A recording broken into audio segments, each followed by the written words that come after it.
കുറച്ച് ചതച്ച മുളക് പൊടിയാണ് ഞാൻ മെഴുക്ക് പറ്റിയിലേക്ക് ഇടുന്നത്. തോരനിലും കുറച്ച് മഞ്ഞൾപ്പൊടി,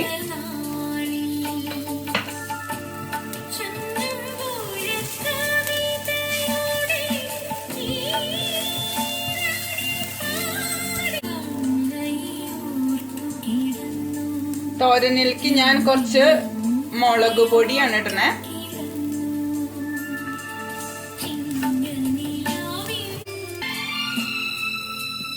മുളകും മഞ്ഞളും ഒക്കെ മൂത്തിട്ടുണ്ട്.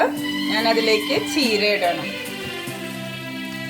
എന്താ തോരന് യൂസ് ചെയ്യുന്ന വെജിറ്റബിൾ എങ്കിൽ അത് ഈ സമയത്ത് ഇടാം.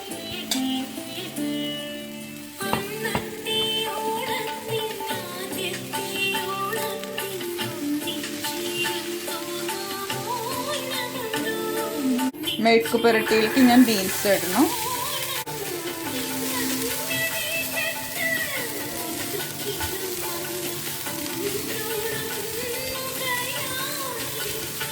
രണ്ടിലും കുറച്ച് ഉപ്പ് ഇട്ടിട്ട് നമുക്ക് മൂടി വെച്ചിട്ട് വേവിക്കാം.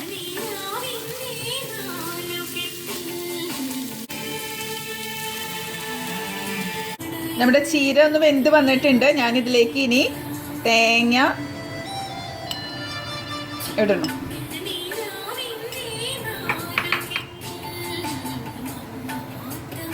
പാത്രം ഫുള്ളുണ്ടായിരുന്നു ചീര ആദ്യം ഇട്ട് കഴിഞ്ഞപ്പോൾ. ഇപ്പം അത് വാടി വാടി ചെറുതായി. എനിക്ക് ഈ തോരനും മെഴുക്ക് പുരട്ടിയും തമ്മിലുള്ള ഡിഫറൻസ് അറിയണ്ടായിരുന്നില്ല കേട്ടോ. ഞാനിതിന് രണ്ടിനും ഉപ്പേരി എന്ന് വിളിക്കണ്ടായിരുന്നേ. ഒരെണ്ണം തേങ്ങ ഇട്ട ഉപ്പേരിയും ഒരെണ്ണം തേങ്ങ ഇടാത്ത ഉപ്പേരിയും. പിന്നെയാണ് ഈ തേങ്ങ ഇട്ടതിനെയാണ് തോരൻ, തേങ്ങ ഇടാതെ ഉണ്ടാക്കുമ്പോഴാണ് മെഴുക്ക് പുരട്ടി എന്ന് പറയണതെന്ന് മനസ്സിലായത്. അതെ, നമ്മുടെ കുറച്ച് നേരം കൊണ്ട് ഞാനിതൊന്ന് മൂടി വെച്ച് വേവിക്കുന്നുണ്ട്. നമ്മുടെ ചീരത്തോരൻ റെഡിയായി.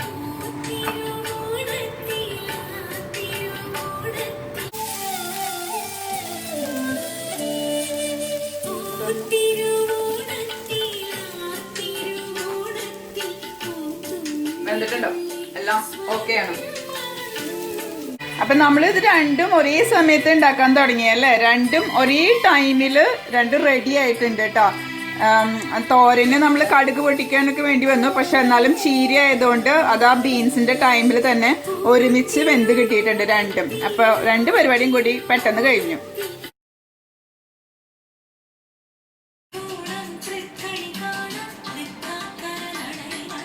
ഉണ്ടാക്കാനായിട്ട് ഞാൻ കുറച്ച് പരിപ്പ് കഴുകി കുക്കറിൽ ഇട്ടിട്ടുണ്ട്. അതിൻ്റെ കൂടെ കുറച്ച് സവാള ഞാൻ കുറച്ച് വലുതാക്കിയിട്ട് അരിഞ്ഞേക്കണേ കേട്ടോ. സവാളയും പച്ചമുളകും, കുറച്ച് മഞ്ഞൾപ്പൊടിയും ഉപ്പും ഇട്ടിട്ട് ഇതൊരു 3-4 വിസിൽ വരണ വരെ, ഞാൻ പരിപ്പ് നന്നായി വേവണ വരെ അടച്ചു വെച്ചിട്ട് കുക്ക് ചെയ്യാം. ഞാനിവിടെ പച്ചക്കറികളൊക്കെ കട്ട് ചെയ്ത് വെച്ചിട്ടുണ്ട് കേട്ടോ. സാമ്പാറിനുള്ളത്, അവിയലിനുള്ളത്, പിന്നെ ഇതേ കുറച്ച് ബീൻസ് സാമ്പാറിലേക്കും അവിയലിലേക്കും. ഇത് നമ്മുടെ വീട്ടിലുണ്ടായതാണ് കേട്ടോ. കുക്കുംബർ ഞാൻ ഓലൻ ഉണ്ടാക്കാനാണ്, കുമ്പളങ്ങയ്ക്ക് പകരം ഇടാൻ പോവാണ്. നല്ല മൂത്തിട്ടുണ്ട്. പിന്നെ ഇത് നമ്മുടെ വീട്ടിലുണ്ടായത് തന്നെയാണ്. യെല്ലോ കോർഷെറ്റാണ്, നമ്മുടെ വെള്ളരിക്കയുടെ ഒരു കസിനായിട്ട് വരും. അപ്പോൾ ഇതും അവിയലിലേക്ക് ഇടാൻ വേണ്ടിയിട്ടാണ് ഞാൻ പൊട്ടിച്ചേ. പിന്നെ അത് മത്തങ്ങയ്ക്ക് പകരം ബട്ടർനട്ട് സ്ക്വാഷാണ് അരിഞ്ഞ് വെച്ചേക്കുന്നത്. പിന്നെ കായുണ്ട്, തക്കാളി ഉണ്ട്, കുറച്ച് വെണ്ടയ്ക്ക, കിച്ചടി ഉണ്ടാക്കാനായിട്ട് കുറച്ച് വെണ്ടയ്ക്കയും കട്ട് ചെയ്ത് വെച്ചിട്ടുണ്ട്. കോഷെറ്റ് ഇരിക്കുന്നത് യെല്ലോ കോഷെറ്റ്, ചിലർ സുക്കീനി എന്ന് പറയല്ലേ. ഇത് കറക്റ്റ് ശരിക്കും നമ്മുടെ വെള്ളരിക്കയുടെ ഉള്ളിൽ കുരും അതുപോലൊക്കെ തന്നെ ഇരിക്കണേ. സാമ്പാറിലത്തെ പരിപ്പും പച്ചമുളകും സവാളയും കൂടിയൊക്കെ ഇട്ടത് നല്ലോണം വെന്ത് വന്നിട്ടുണ്ട്. ഞാനതിനെ വലിയ കുക്കറിലേക്ക് മാറ്റി. ഇനി കഷ്ണങ്ങളൊക്കെ ഇടണമെങ്കിൽ വലിയ കുക്കർ വേണം. ചെറിയ കുക്കറിലേക്ക് എരിശ്ശേരി ഉണ്ടാക്കാനായിട്ട് കുറച്ച് വൻപയറും മഞ്ഞൾപ്പൊടിയും ഉപ്പും ഇട്ട് വെച്ചിട്ടുണ്ട്. ഇനി കുറച്ച് വെള്ളം കൂടി, നല്ലോണം വെള്ളം ഒഴിക്കണം. ഒരു പയറിൻ്റെ ഒരു 2 ഇഞ്ച് ഹൈറ്റിൽ വെള്ളം ഒഴിച്ച് ഇത് അടച്ചു വെച്ചിട്ട് ഒരു 3-4 വിസിൽ വരണ വരെ വേവിച്ചെടുക്കണം. അപ്പോൾ അത് അവിടെ നടക്കുന്നുണ്ട്. ഇപ്പുറത്തെ അടുപ്പിൽ അവിയലിനുള്ള കഷ്ണങ്ങളെല്ലാം വേവിക്കാൻ വെച്ചിട്ടുണ്ട്. ഇതിൽ ഞാൻ എല്ലാതും ഇട്ടിട്ടുണ്ട് കേട്ടോ. ബീൻസ്, മുരിങ്ങക്കായ, ചേന, ക്യാരറ്റ്, കുക്കുംബർ, കോഷറ്റ്, എല്ലാ സാധനങ്ങളും ഇട്ടിട്ടുണ്ട്. ഇനി ഇതിൻ്റെ ഉള്ളിൽ ഇതിടണം, മാങ്ങ ഇടണം പുളിക്ക് വേണ്ടിയിട്ട്. അത് ഞാൻ ഇതൊക്കെ ഒന്ന് വെന്ത് വന്നിട്ട് മഞ്ഞൾപ്പൊടി, ഉപ്പും കുറച്ച് വളരെ കുറച്ച് വെള്ളം താഴത്ത് ഒന്ന് പിടിക്കാതിരിക്കാൻ വേണ്ടി മാത്രം കുറച്ച് വെള്ളം ഞാൻ ഒഴിക്കും ഇതിൽ. എന്നിട്ട് അടച്ചു വെച്ചിട്ട് ഇതൊക്കെ വെന്ത് വന്നിട്ട് ഞാൻ മാങ്ങ ഇടുള്ളൂ അതിനകത്ത്. ഇവിടെ ഒരു പാനിൽ ഞാൻ വെണ്ടയ്ക്ക ഫ്രൈ ചെയ്തെടുക്കാനായിട്ട്, കിച്ചടിക്ക് ഫ്രൈ ചെയ്തെടുക്കാനായിട്ട് ഒരു പാൻ വെച്ച് എണ്ണ ഒഴിച്ച് ചൂടാക്കാനായിട്ട് വെച്ചിട്ടുണ്ട്. അങ്ങനെ 4 അടുപ്പിൽ 4 പരിപാടികൾ ഇവിടെ നടക്കുന്നുണ്ട്. അല്ലാണ്ട് ഇതൊന്നും ശരിയാവില്ല. ഓണത്തിന് ഇത്രയധികം സാധനങ്ങൾ ഉണ്ടാക്കിയെടുക്കണമെങ്കിലേ ഒരുമിച്ചുള്ള കുക്കിംഗ് ഒക്കെ നടക്കുള്ളൂ. സാമ്പാറിൻ്റെ കഷ്ണങ്ങളൊക്കെ ഇവിടെ വെന്ത് വന്നിട്ടുണ്ട്.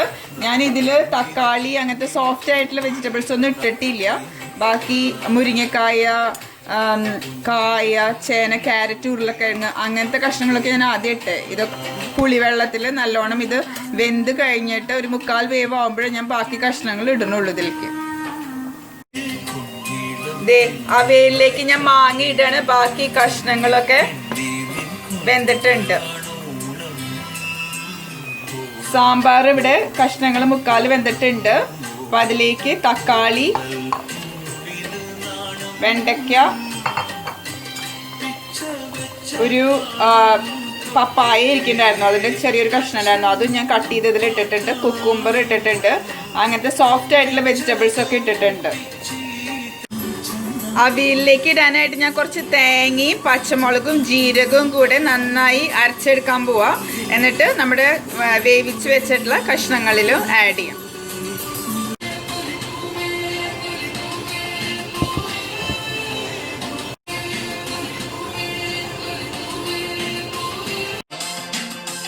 അവിയലിൽ തേങ്ങയൊക്കെ ഇട്ട് ഞാൻ നല്ലോണം ഇളക്കി. അപ്പോൾ കഴിഞ്ഞ് നോക്കി കഴിഞ്ഞപ്പോൾ നമ്മുടെ സാമ്പാറിൻ്റെ കഷ്ണങ്ങളൊക്കെ നല്ലോണം വെന്തുണ്ട് കേട്ടോ. ഇനിയിപ്പോൾ ഇതിലേക്ക് ഞാൻ സാമ്പാർ പൊടി ആഡ് ചെയ്യാൻ പോവാണ്. കുറച്ച് വെള്ളത്തിൽ കലക്കിയിട്ടാണ് ഞാൻ സാമ്പാർ പൊടി ആഡ് ചെയ്യണേ കേട്ടോ. അവിയലിൽ തേങ്ങയൊക്കെ ഇട്ട് നല്ലോണം അതെല്ലായിടത്തും പിടിച്ച് വന്നിട്ടുണ്ട്. ഇത്തിരി ഒന്ന് ഡ്രൈ ആയി വന്നിട്ടുണ്ട്. അപ്പോൾ അതിലേക്ക് ഞാൻ കുറച്ച് പച്ച വെളിച്ചെണ്ണയും പിന്നെ കുറച്ച് വേപ്പിലയും കൂടെ ആഡ് ചെയ്തിട്ടുണ്ട്. ഇനി അതെല്ലാതും അവിടെ കിടന്ന് നല്ലോണം ഒന്നുകൂടി ആ എണ്ണയുടെയും വേപ്പിലയുടെയും ഒക്കെ ഒരു ഫ്ലേവർ വരട്ടെ. ഞാനിനി ഓഫ് ചെയ്തിട്ട് അടച്ചു വെക്കാൻ പോവാണ്. ആ സമയത്ത് തന്നെ നമ്മുടെ സാമ്പാറും കഷ്ണങ്ങളിലൊക്കെ സാമ്പാർ പൊടിയൊക്കെ ഒന്ന് പിടിച്ചായിട്ടുണ്ട്. അതിൽ ഞാൻ കുറച്ച് കായത്തിൻ്റെ പൊടി ഇപ്പം ഇട്ടു. അതാണ് ആ വെള്ള കളറിൽ കിടക്കുന്നത്. ഇതും ഒന്ന് ഇളക്കി ഒരു 5 മിനിറ്റ് നേരം കൂടി വേവിക്കാനായിട്ട് വെക്കണം. അപ്പം നമ്മുടെ സാമ്പാറും അവിയലും ഏതാണ്ട് റെഡിയായി. ഇനി അവിയലിൽ ഒരു 5 മിനിറ്റ് കഴിയുമ്പോൾ നമുക്ക് തൈര് ആഡ് ചെയ്യണം. ഒന്നിത്തിരി ചൂടാറിയിട്ട് ഞാൻ തൈര് ആഡ് ചെയ്യാറുള്ളൂ. സാമ്പാറിലേക്ക് നമുക്ക് കടുക് പൊട്ടിക്കുകയും വേണം. സാമ്പാറിൻ്റെ എല്ലാ കഷ്ണങ്ങളൊക്കെ വെന്തിട്ടുണ്ട്. ഞാനിനി ഇതിലേക്ക് കടുക് പൊട്ടിക്കാൻ പോവാണ്. എണ്ണ ഒഴിച്ചു കുറച്ച് കടുക് ഞാൻ ഇട്ട് നോക്കിയത് അത് ചൂടായോ എന്ന് അറിയാനായിട്ട്.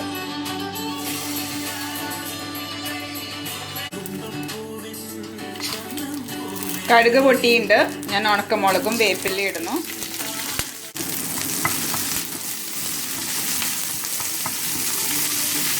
ഇവിടെ കോക്കനട്ട് ക്രീം എന്ന് പറഞ്ഞിട്ട് വാങ്ങിക്കാൻ കിട്ടും. ഞാൻ ചിലപ്പോൾ സാമ്പാർ ഉണ്ടാക്കുമ്പോൾ അതിൻ്റെ ഒരു പീസും കൂടെ ഇപ്പം ഈ സമയത്ത് ഇടും. എന്നിട്ടൊന്ന് ചെറിയ തീയിലിട്ടിട്ട് ഒന്ന് ബ്രൗൺ ആവണ വരെ ഒന്ന് ഇങ്ങനെ ഇളക്കിയെടുക്കും. അപ്പം ശരിക്കും തേങ്ങ വറുത്തരച്ചിട്ട് സാമ്പാർ ഉണ്ടാക്കണ അതുപോലെ തന്നെ നല്ല ടേസ്റ്റ് കറക്റ്റായിട്ട് കിട്ടും.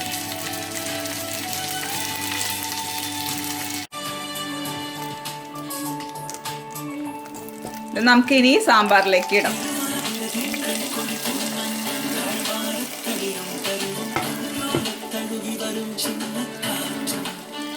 എൻ്റെ സാമ്പാറിൽ നല്ലോണം കഷ്ണങ്ങളുണ്ട് കേട്ടോ. ഇവിടെ എല്ലാവരും കഷ്ണങ്ങൾ പറക്കുന്ന ആൾക്കാരാ.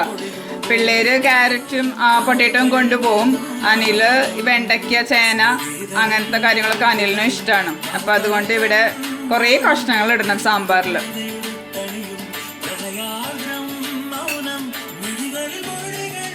അവിയൽ ഒരു 5 മിനിറ്റ് ആയിട്ടുണ്ട്. പച്ചവെളിച്ചെണ്ണയും കറിവേപ്പിലയും ഒക്കെ നമ്മൾ ഇട്ട് വെച്ചിട്ട് ഇനി അതിലേക്ക് ഞാൻ കുറച്ച് തൈര് ആഡ് ചെയ്യണം.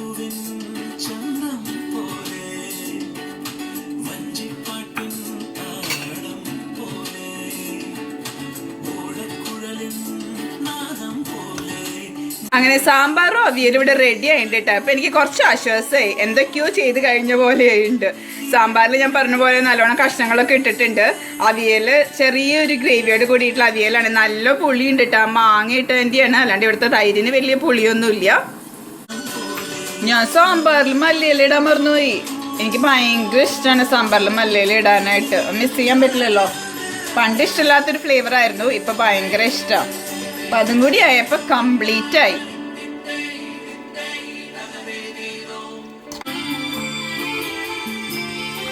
പൈനാപ്പിൾ പുളിശ്ശേരി ഉണ്ടാക്കാം നമുക്ക്. അടുത്തത്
പുളിശ്ശേരിയിലേക്ക് കുറച്ച് തേങ്ങയും പച്ചമുളകും കുറച്ച് ജീരകവും കൂടെ അരച്ചിട്ട് ചേർക്കാം കേട്ടോ.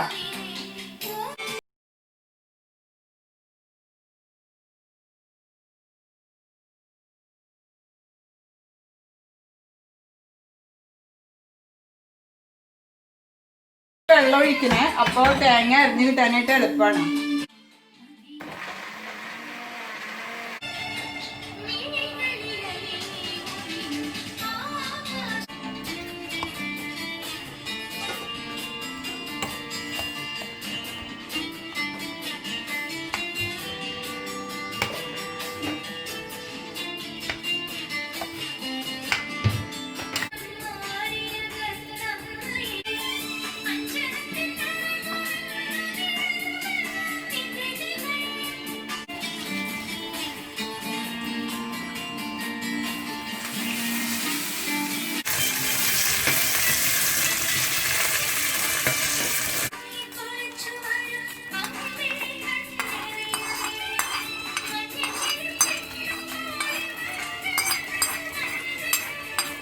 നമുക്ക് കുറച്ച് തൈര് ആഡ് ചെയ്യാട്ടെ ഈ പുളിശ്ശേരിയിലേക്ക്.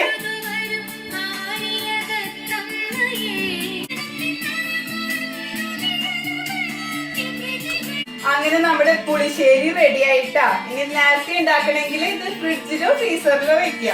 എന്നിട്ട് ഓണത്തിന്റെ ഫ്രീസറിലോ വെക്കണമെങ്കിൽ ഓണത്തിന്റെ തലേദിവസം എടുത്ത് പുറത്ത് വെക്കണം കേട്ടാ.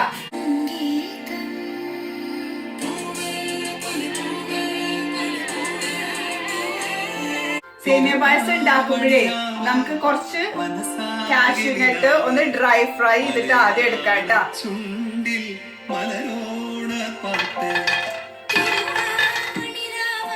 കുറച്ച് മതി.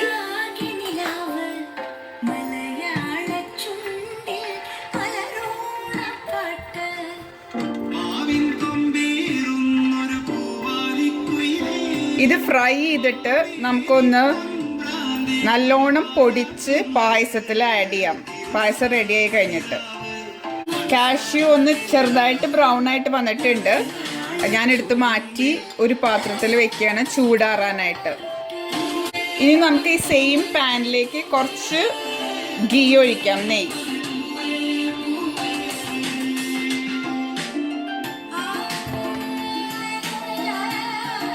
എന്നിട്ട് അതിലേക്ക് ഞാൻ കുറച്ച് കാഷ്യൂ കൂടി ഇടണു.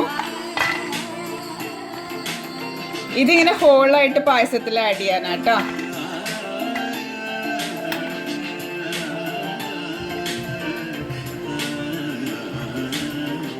ഒന്ന് ചെറുതായിട്ട് റോസ്റ്റ് ആയിട്ട് വരട്ടെ. കാഷ്യൂ ഇത്തിരി ബ്രൗൺ ആയി തുടങ്ങിയിട്ടുണ്ട്. അപ്പൊ ഞാൻ കുറച്ച് റേസിൻസ് ഇട്ടിട്ട് വീർത്ത് വരുന്ന വരെ ഇളക്കിയെടുക്കാം. കാഷ്യൂം റേസിൻസും റെഡി ആയിട്ടുണ്ട്. ഞാനത് ഈ നെയ്യിൽ നിന്ന് മാറ്റി വേറെ പാത്രത്തിലേക്ക് വെക്കണം. ഞാനൊരു ഇത്തിരിയും കൂടിയും ഗീ ആഡ് ചെയ്യുന്നുണ്ട്. ഇനി നമുക്ക് സേമിയ വെർമിസെല്ലി ഫ്രൈ ചെയ്തെടുക്കണം.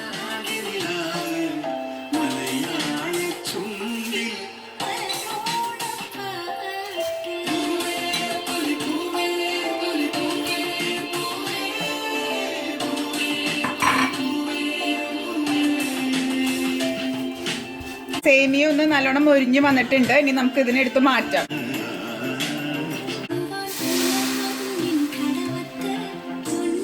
പാല് തിളപ്പിച്ചെടുക്കാം നമുക്ക്. ഇനി ഇത് ഫുൾ ഫാറ്റ് മിൽക്കാണ് കേട്ടോ. പായസമൊക്കെ ഉണ്ടാക്കുമ്പോൾ നമ്മൾ ഫുൾ ഫാറ്റിൽ ഉണ്ടാക്കിയാലേ അതിന്റെ ടേസ്റ്റ് ഉണ്ടാവുള്ളൂ. വല്ലപ്പോഴൊക്കെയല്ലേ നമ്മൾ പായസം ഉണ്ടാക്കുള്ളൂ. അപ്പൊ കുടിക്കുമ്പോൾ നല്ലോണം ചെയ്യാം. പാൽ ഒഴിച്ചിട്ടേ ഇത് തിളപ്പിക്കണം. കുറച്ച് പഞ്ചസാര ആഡ് ചെയ്യാം, ഷുഗർ.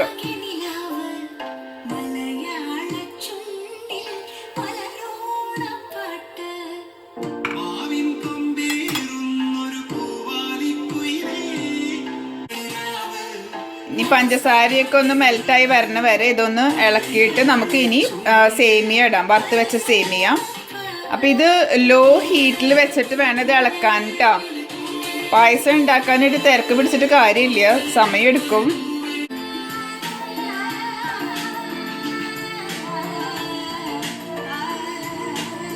സേമിയ പാലിൽ കിടന്നിട്ട് നല്ലോണം വേവട്ടെ. വറുത്ത് വെച്ച കാഷ്യൂസ് ഇല്ലേ, അത് ഞാൻ നല്ലോണം പൊടിച്ചെടുത്തിട്ടുണ്ട്. അതും കുറച്ച് കാർഡമം പൗഡർ, ഏലക്കാപ്പൊടിയും കുറച്ച് സാഫ്രൺ സ്ട്രാൻസും, സാഫ്രന്റെ മലയാളത്തിലൊന്നും അത് സാഫ്രൺ സ്ട്രാൻസും കൂടെ ഒരുമിച്ച് നമുക്ക് ഈ പായസത്തിലേക്ക് ഇടാം.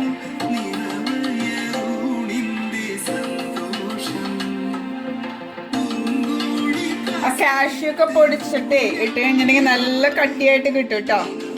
പിന്നെ നമ്മൾ നേരത്തെ ഫ്രൈ ചെയ്ത് വെച്ചിട്ടുള്ള കാഷ്യൂസും റേസിൻസും കൂടി ഇട്ടിട്ട് നല്ലോണം ഇളക്കിയെടുക്കാം.